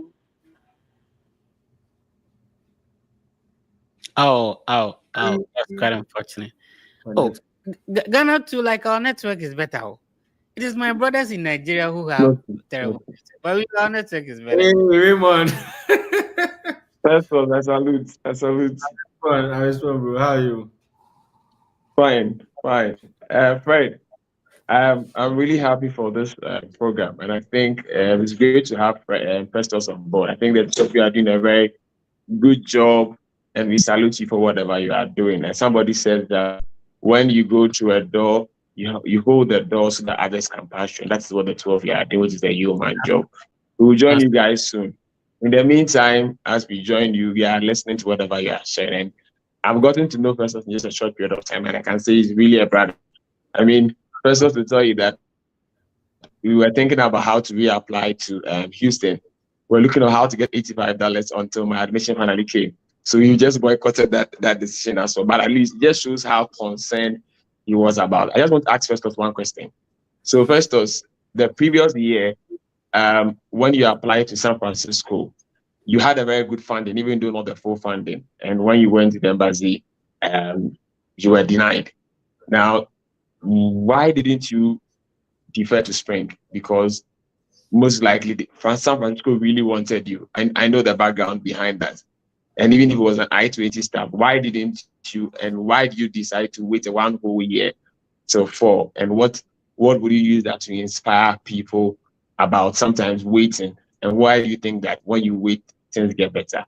So that's my question for you. Fred, I salute you once again. Yes, sir.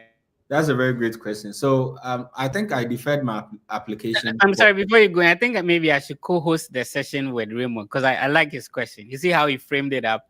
You know, yeah, he's one of the great guys on our platform. Yeah, I like how he asked his question. I have to co-host the program with you. Your questions are better than mine. Yeah, come on. I'm available. Don't worry. I'm available. Maybe because I have my own FPL show on YouTube and I do content as well. So as a co-host, I mean, as a host, I normally ask questions. So maybe because I'm used to that. But mine is more fantasy football. Actually, 2020 Ghana champ. The 2020 Ghana champ. Here I am. Ghana. Okay. Awesome. Festus, please go on. Okay, so I think I deferred my application to the fall 2024 semester while also doing the applications to the other schools. Why? Because you don't want to miss out on an opportunity, right? So I reached out to the program director, the faculty members, and then the office that gave me the assistantship. And I explained to them my visa denial. And they were still interested in having me in the program. So I had to defer. But as an international student, I was basically concerned about money. I was concerned about how I'm going to finance my education. And so when I had the other offers, I need to, take a very deep time for myself and consider making sure that the program that I'm going in gives me that kind of opportunity for me to, become, financially or exercise my freedom. Yes. And also making sure that the program is something that is really going to support me in the work that I'm going to do and the university environment and all that. Yeah. So that's what I did. But I didn't put all my eggs in one basket. I have to go ahead and reapply again to other schools. And that's the point where re-strategizing myself actually came in, and I was able to, look at the loopholes that, didn't support my first applications, and then I was able to land those scholarships and funding. Awesome. Bro, do you have a follow-up question? Oh, that's it. Yes, please. Go ahead. I have a follow-up. So it's more like a contribution to what he said. So as he was talking about reapplying, and then myself in question like this, I've also done that. So last year, I had a PhD at University of South Carolina, and my family didn't come. I waited all the way to like 7th August, boom, it didn't come. So I had to redo all over again. So I did 11 this year, and someone will tell you that my first 6 was like the normal ones I've been doing. But I asked myself, if I continue to do the same way, I might not get. So the last 5 that I did, what I did was, Fred, your channel, I was on your channel, I was on Festus videos, I was watching and asking myself, what are the little things that I can add to my application? And I have one channel by, I think, Theo is, I think, Kansas. Theo is one of the guys. So picked all those tips, incorporated all So at the beginning of the year, I made a list of key things to watch out and input into my. So my last two, that was Clemson. I knew Clemson, I'll surely get admission. I got admission. I'm here to get the funding. But finally, the very last one, I'm not allowed to say it yet. Festus knows where it is. It came and the funding was boom. Okay. Congrats on that.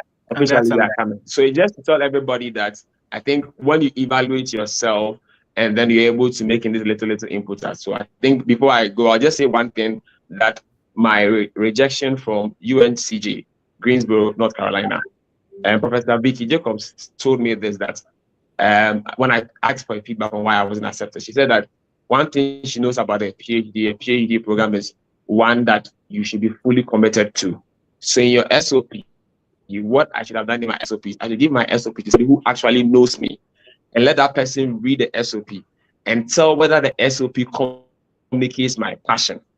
Wow. That was the key point for her. I'm like, this is really serious. That's another perspective to it, because you wouldn't be there, but whoever reads it should be able to feel your passion behind it. Like, thank you. At least even if I get admitted to UNCG, at least I pick this.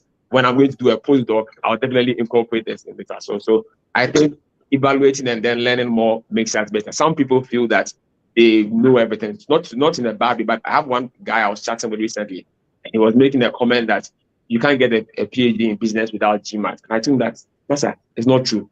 Necessarily, It's important to get right a GMAT, but that is not the only requirement. To have a strong application is not only the GPA. As the always says, this journey is not only about the CGPA. It entails a lot. Your recommendations, your volunteer experience, all these other things come on board. And sometimes when you tell these people, they don't listen. They only just focus on that. And as Festus to say, Festus did not write GRE, he didn't write GMAT, but I'm saying that Festus has a Guinness Book of Record in Ghana, 7 fully funded programs as well. So that's an encouragement to us. Yeah, great. We appreciate you for joining, bro. It's thank you for the contribution. Let's get another person on. John, kindly unmute your microphone and go ahead. Yeah, so I want to say good evening to you guys from Ghana. I think it's in the evening here in Ghana. I was the one that texted and indicated to the fact that Festus' interview with Peter Bewa had got me a fully funded scholarship. Awesome. And the school is the University of Denver. Oh, okay, cool. Congratulations. Yes. I was prior to that, I was looking for a school that does internal transcript evaluation. So during the interview, he made mention that University of Denver does that transcript evaluation worth $50 as compared to West and the other transcript evaluation station. So I saw that as an opportunity. So quickly after the interview, I went to the of the program I wanted to apply, and then I did my submission. And 3 weeks after, I had my my admission with scholarship, full funded scholarship. Congratulations, John. Congrats. We're happy for you, senior. Wow. We're happy for you. I'm moved now. Yeah. Oh, man. He's frozen. Yes. The last thing I want to say before I will leave is that this one was an unfortunate situation to me. I wanted to reach out to you, and unfortunately, somebody has also created a Facebook account using your name. Is it Festus or Fred? And then when I got in touch with the person gave me a fake email account to reach out to him. John, is it Festus or Fred? I'm talking to you as Uncle Fred, you, please. Yeah, a lot of people, it's quite unfortunate, even on TikTok, right? So, I was scammed with the amount of 2,000 Ghana cedis. In an attempt to help the person assist me, pay my service payment. That's quite unfortunate. So I just want to indicate it's out there that people should be very careful. They should just look at your profile very well. Look at the email that you use. I think your email, your original email is on your YouTube page, right? Unfortunately, I don't even want to use the email any longer because they create those fake emails. So right now, the only way to communicate with the Fred Effect team is via our verified Instagram handle, because they have created some TikTok pages Some people have like 18,000 followers posting my videos over there, and Yes. on Facebook it's a lot. So fortunately, most of our platforms is verified. Instagram is verified, YouTube verified, Facebook verified. So if you want to get in touch, please, we don't respond to emails. We only respond to messages via our verified Instagram handle, which is about 20,000 followers. Because it's just hectic that an innocent small boy trying to help people, and then somebody else knows trying, so it's difficult trying to fight the scam. Anyway, there are some words you can't use on social media. So other than that, currently my Facebook is hacked. You see, like my it's Facebook account is hacked. So yeah. So Festus, I must say that I owe you a bottle of champagne. Because you've done the miracle. I owe you a bottle of champagne. And it's my hope and prayer that I'll meet you one day in US, and then we'll talk more. God bless you so much.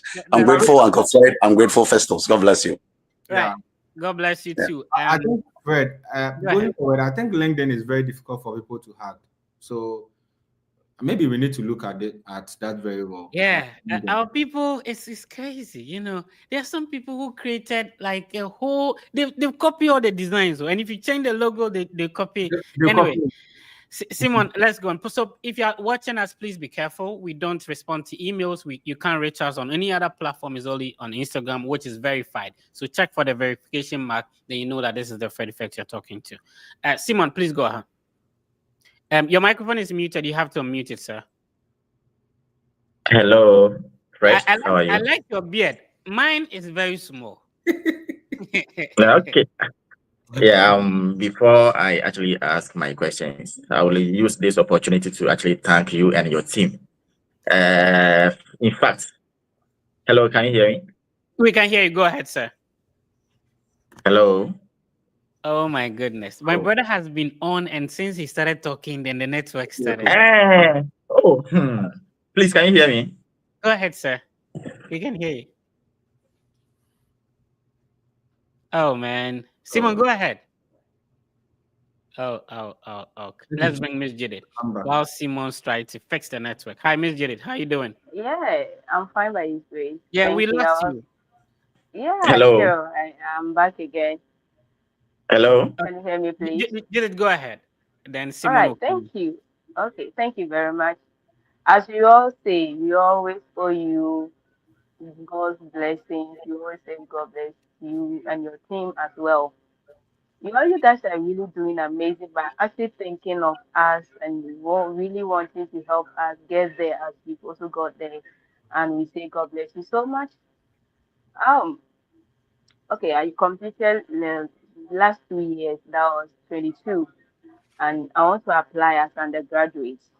I first applied to some schools, but now I want to reapply to US. The first one was UK, so now I want to move to US instead of UK.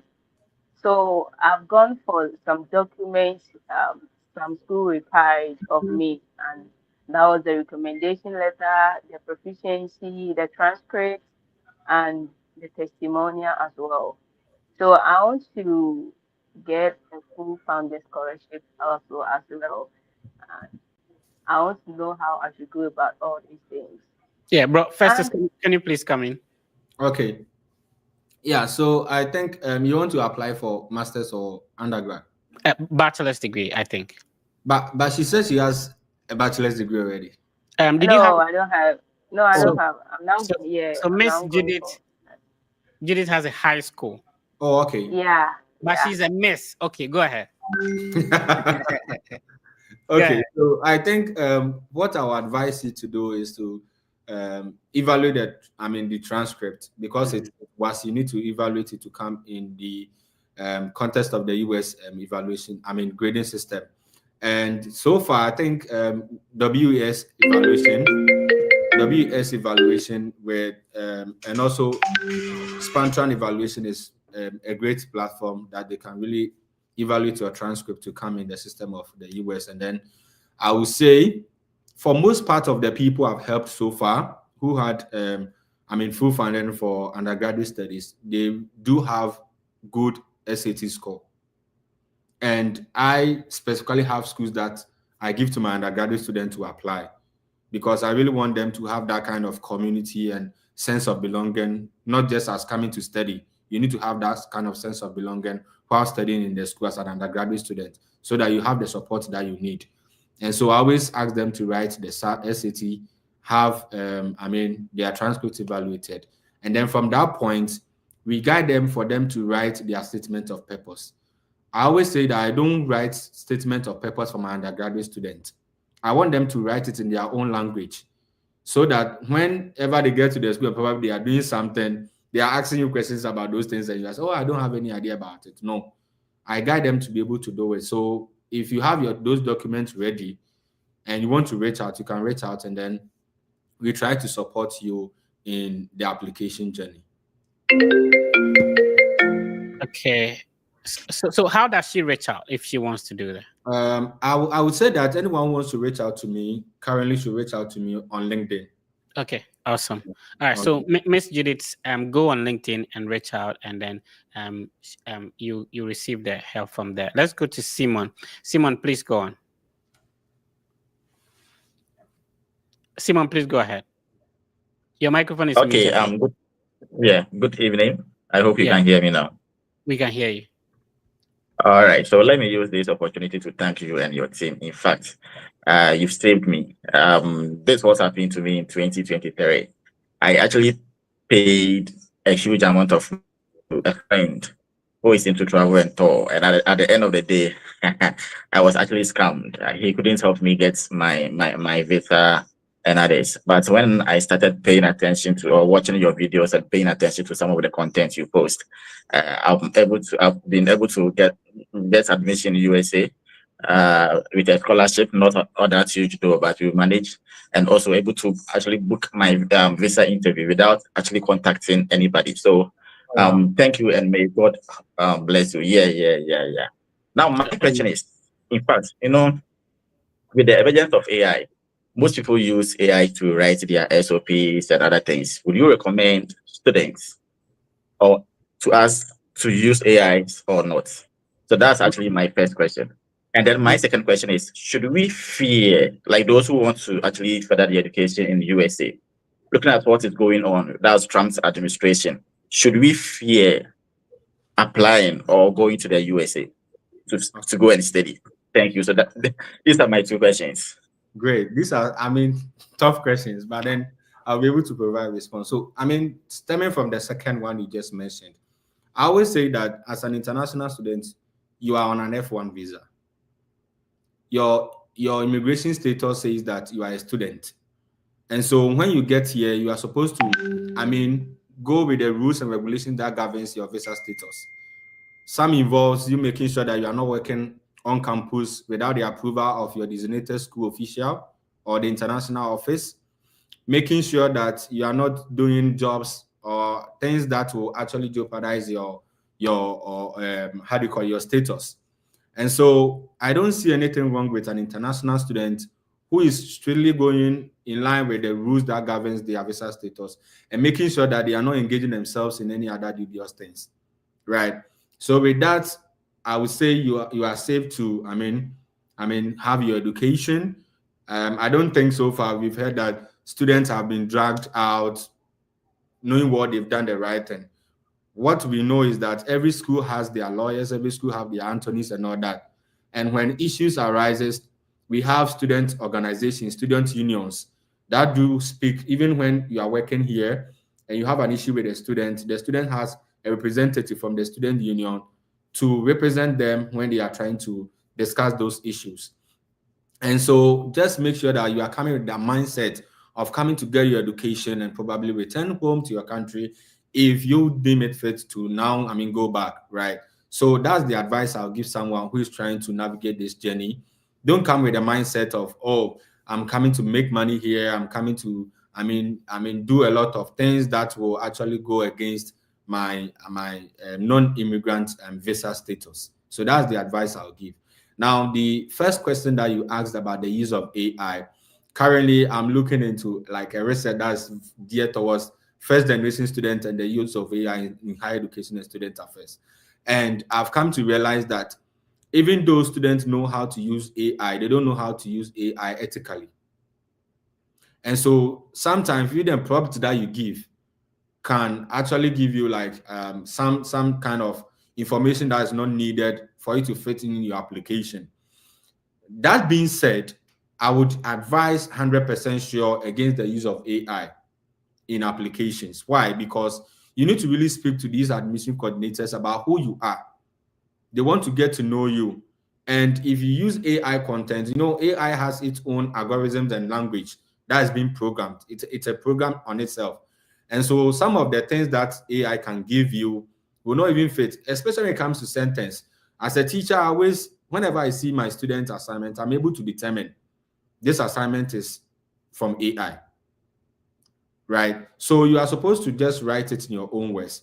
And if you think, oh, you don't have the good writing skills on in terms of those ones, I mean, not every international student has good communication and writing skills in finding themselves studying in the US, right? But then when you get here, there are resources, there are offices that support you to be able to develop that. And I always say that continuous reading helps you to develop your language, proficiency.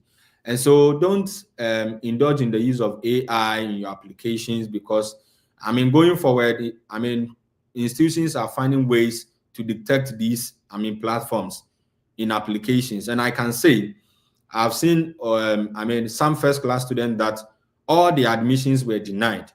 And the first thing I mentioned in the application was the use of AI initially before they submitted the application. But some of them think, oh, probably you are there, you don't want me to come, right? So that's what you are saying. But then I'm advising you to do the right thing. And I remember sometimes I put in requests, I prompt in it, I write how do I call it? A personal statement of how I got interested in that in maybe language. Then AI will start growing up in Ghana, navigate. There are certain terms and words that are basically, AI generated. And these platforms, some of these program coordinators are able to run a checks on it to determine whether your statement of purpose you are submitting or whatsoever is an AI generated, something, and they are able to use that as a point to deny you. So I wouldn't advise anyone again. Going forward with the use of AI in applications. Just be genuine. Okay. All right. So thank you very much. Okay. So the friend effect, thank you too. This a recommendation. Since you realize that most people are using your names, I would advise you to get a website so that you get a webmail for your emails.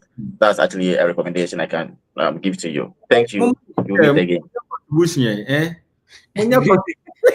Yeah, that is actually in the plans, right? But just one person, a student, handling like these platforms, and to be honest with you, my platforms has grown beyond what I anticipated. So one person trying to monitor the X handle, the YouTube, the Facebook, it's a lot. But yeah, I really appreciate that. I'm trying to get a website. That will help. Richard, please go on. Hi, Richard. Hi, Richard. Hello. You've been here for some time. I don't know. I don't want your network to mess up. You've been here for some time. I don't want the network to mess up. Nah, Richard, we are hearing ourselves. Can you put up Bismarck? Unmute your microphone and go ahead, sir. Richard, you need to put off your device. Okay. Bismarck, please go on. Hello. Yeah, please. Good evening. I hope you can hear me. Yeah, yes, we sir. can hear you. Go ahead. Good evening. Can you hear me, please? Yeah, we can. So I want to take this opportunity to thank the Freddie Fetz and Mr. Festus for this wonderful experience. I would say that this has been one of the wonderful live sessions that I've so far listened to.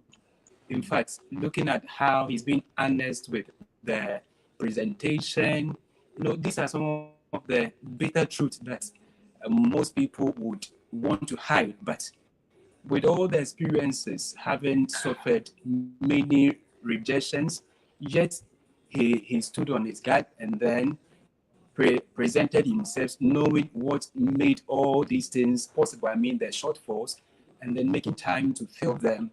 And then the result is so inspiring that today many are listening to his voice, having these experiences shared with us. I believe this is a great opportunity for us who are also dreaming to attain the heights where he is right now. I believe that this is the doing of the Lord, as he mentioned earlier, that yes, you have to pray as you prepare towards your scholarship, your school findings, and other things. So I believe this is going to work with us all. Thank you so much, Mr. Festus, and may God bless you for the many lives that you've been and you are still imparting. I salute you, my boss. Yeah, man. Thank you so much, Bismarck. Thank you so much. This is very inspiring. Sometimes you feel like, there are so many negativities associated with doing this, negative comments and all that. But a brother comes on and then it feels so refreshing. And first is I wanted to ask you this. A lot of people think that when people want to study abroad, then they go and pray to God. In fact, me, when I was going for my interview, I went for an all night before I. So talk to me about it. How does to you? How does spirituality or being close to God or Christianity, whatever, I want to talk about how spirituality is linked to your success with this process. Yeah, so I grew up from a Pentecostal background. Again, shout outs to mom. Yeah, shout out to mom and dad. My dad is an elder of the Church of Pentecost, and so Right. from childhood, I mean, that kind of spirituality and all that, but we still do bad things though. And so, I mean, throughout this journey, I think I would say that at a point I failed myself in the first attempt because I didn't want to inform my dad about the whole journey. And I lagged his prayers when I was going for the interview. Wow. But then the second attempt, when the offers and other things came in, I saw the need to involve my parents in the journey. So I remember I came home, I came back to Accra, and they laid their hands on me and they prayed for me. Saying that if it is the will of God, so be it. So from there, my mom was also at Hebron and with my dad, fasting and all that throughout that week that I'll be coming to Accra for my interview. Yeah. And when it got to the point where I had a lot of offers and funding, and I mean, some of the offers I had were, let me say, higher than my current school. Okay. One school was going to give me like 24,000 plus, right? Looking at the things I had. And then the I-20 that I was holding was, very heavy in terms of funding. So it was very difficult for me to make a decision as to, which school do I go? So I just communicate to my parents, and my mom called me on my day, which was on Tuesday in the evening, and said, you know what, this is what I dreamt about. Like, is there any state called Massachusetts? In fact, oh really? She didn't even mention the no. Pause. Yeah. Your mom does not know there is a state that exists that she had. No. In fact, my mom is not someone who had college education. So I'm a first generation student. Okay. So and no, how did she mention it though? So she mentioned Massachusetts, and I'm like, what are you talking about? I said, like, that's how she saw it, and then she in the dream. Yeah, in the dream. Then she described the colors of the flag of Massachusetts. In fact, oh wow, I was doing my applications and I didn't even know that, the flag of New England. So I didn't even know that New England in US has like a flag. Oh, wow. So when she described those flags, I was like, oh, let me just go and look at it. So I went there and then I looked at it. And then she said that the name of the school has that name that she mentioned. Look at the offers I have, and then I should make a decision. Fast forward, I spoke to my friend who is also like, I've been with him from level 100, who's like a Christian brethren. And then he also said, oh, I prayed and I also saw Massachusetts. Then I said, okay, fine, let me just go for it. Oh, wow. And I'll say I have never regretted coming here. Wow. Shout out to the people who don't have people who pray for them. You need to get someone to pray for you. Yeah, like, especially being in this country and going through this process, there are certain things that happen and you feel like, bro, this I didn't deserve this, right? Like, there's a mighty hand bigger than, you know. I mean, I look at people. I mean, when I attend the conference, I was at Robinson, so people were talking to me. Oh, you are in Massachusetts. I applied there. I mean, like people are really going through that financial challenge, right? And I see this as, I mean, a privilege God has given me, or a platform God has given me for me to transform myself and also help people in the future. And so that's why sometimes I always tell the people I work with that in as much as we are trying to channel our path, to create our career, we shouldn't leave the people that are also pushing us behind. We should drag them along so that in the end of it all, if you are rich and your friend is also rich, you guys can contribute towards society. That's very true. So, yeah, I would say the religious, in terms of spirituality, for me being a Christian coming from a Pentecostal background, you shouldn't leave it out. I study religion and human values, and I always say that all the world religions are always trying to give meaning to life. And the purpose of giving meaning to life is making sure that humanity comes in harmony. There's peace, there's love among us, and making sure that people are elevated to the level that they see themselves. And so pray to which other religious being that you worship, any ultimate reality, whether Allah, whether the gods, whether the God, any Buddha, Hindu, whatsoever, pray. I see religiosity to be part of this journey, and so it's very, very important. And apart from that, it also helps you to release the stress and the tension. No, bro, you are an amazing person, but having this opportunity to have this conversation with you, the idea, you know, I have about you has totally changed. It's a privilege to be able to have this conversation with you and to talk to you, to understand where you're coming from. You're an amazing individual, and I'm super happy to have the opportunity to even interact with you. Now, I'm getting emotional. I don't get emotional on my podcast. But yeah, thank you so much for the opportunity. I really awesome. We have over 1,000 people. Listen, if you are from where we are from, and then you have a live session where over 1,000 people are watching, bearing in mind that data is expensive where we come from. Yeah, it means that we are putting in valuable information. And bro, thank you for coming on. Sorry to our brothers who are requesting. Unfortunately, it's about 2 hours already. Yeah. Some assignments and stuff like that are calling, so we need to go. Bro, what would be your final words to anybody who was able to tune in today? Don't give up. That's it. It's done. Don't give up. Don't give up. Yeah. The prayer part and your mom's revelation, you know, has really stuck with me. You know, that's amazing. All right, so it's been a great conversation with my brother. But then I have to thank you, Fred. Let me take the opportunity. I really appreciate you and your team, and my friend who seems to be my baby girl, but I don't even know where we are. So Arabi is a sister. She has been very helpful. Yeah. She has been the one who kept pushing me. First, you need to talk to Fred. Go and share your experience, your story with, I mean, everyone. Let people hear you. I appreciate you. I appreciate is it Joyce? I think Joyce. Yeah. I appreciate Arabi. And I also appreciate my team members. In fact, sometimes we are busy here, but then we come on the platform. They are really supporting. They are helping our people. I don't want to mention names, but this guy, I have to mention his name because he is currently in Ghana and has been the one also supporting, I mean, our platform since August last year. He is Sadat. So that has been very helpful trying to manage the WhatsApp page for us. And also Nana Bafo, who is also here, who is the one that handles our service fee payments, trying to support our friends to submit, I mean, pay their service fees and all that. I mean, the others, like, let me mention some names. Yeah, sure. I mean, all the people you want to say thank you to, you know, and and you know, there are people in our lives that we are super grateful for. So yes, whoever you want to say thank you to. Edu Prime is saying shout out to your F2 too. Yeah, shout out to my F2. Yeah.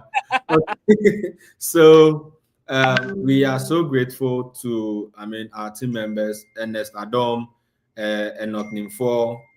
These two are at University of Canisius University. Canisius University, I know Enoch. Shout out to you, man. My little boy, who is my mentee, Kingsley, Atta Fletcher. I don't know where the Fletcher from, but then let me say it that way. And also to Fiona, who is also on our platform, to Afi, my mentee, I call her mentee.